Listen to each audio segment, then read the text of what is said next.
Хүний нөөцийн менежмент. Хүний нөөцийн менежмент хэсгээс ажилтан сонгож ажилтны мэдээлэл рүү орно.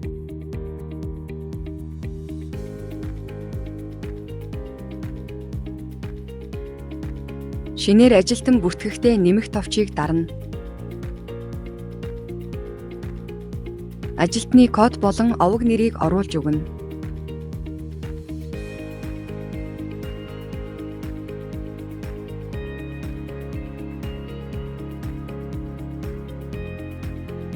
Ургийн овог регистрийн дугаар хүүс зэргийг оруулна.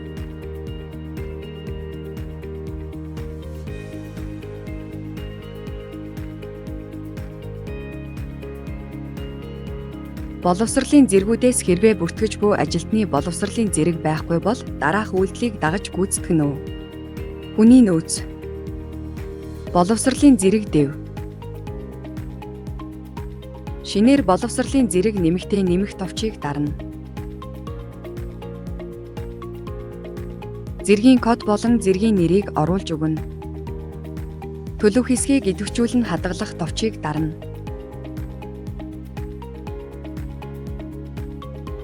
Боловсролын зэрэг нь амжилттай нэмэгдсэн байна. Боловсролын зэргийг оруулж өгнө. ТТ дугаар буюу татвар төлөгчийн дугаарыг заавал бүртгэнэ. Бүртгэж буй ажилтны үндэс угсаа байхгүй болон алдаатай байвал засаж оруулна. Хүний нөөц. Үндэс угсаа.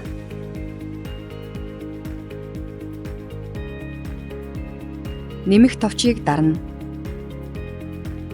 Кодыг оруулж өөрийн үндэс угсааг оруулж төлөв хэсгийг идэвхтэй болгоно хадгална.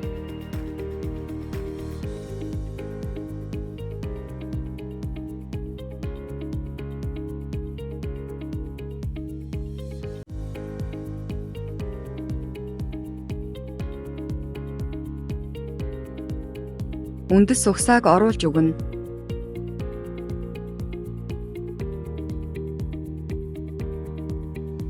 Хаягт цэс рүү шилжиж гэрийн хаяг болон яаралтай үед холбоо барих хүний мэдээллийг оруулж өгнө.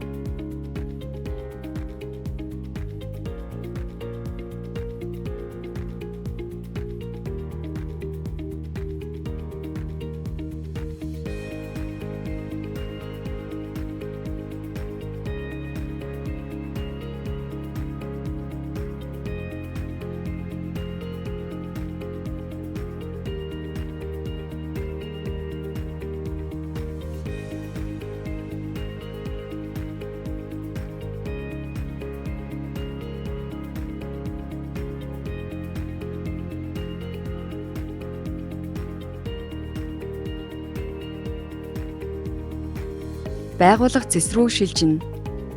Мэргэжил хэсэгт бүртгэж буй ажилтны мэргэжил байхгүй байвал нэмж өгнө. Хүний нөөц. Мэргэжлийн бүртгэл. Нэмэх товчийг дарна. Код болон мэргэжлийг оруулж төлөв хэсгийг идэвхтэй болгоно хадгална.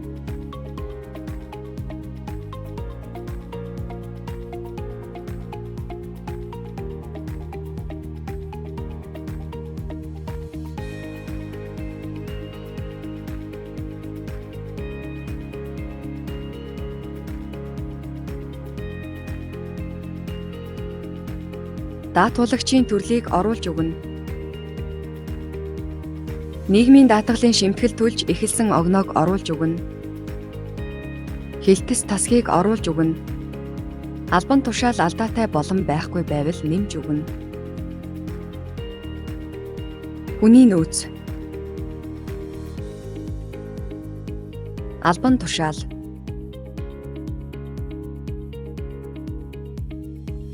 Нэмэх товчийг дарна. Код албан тушаалын нэр болон албан тушаалыг нэмээд төлөв хэсгийг идэвхжүүлж хадгална.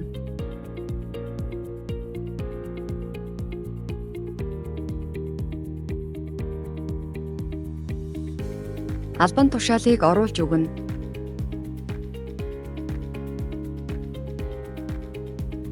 Хадгалах товчийг дарж ажилтан амжилттай бүртгэгдэнэ.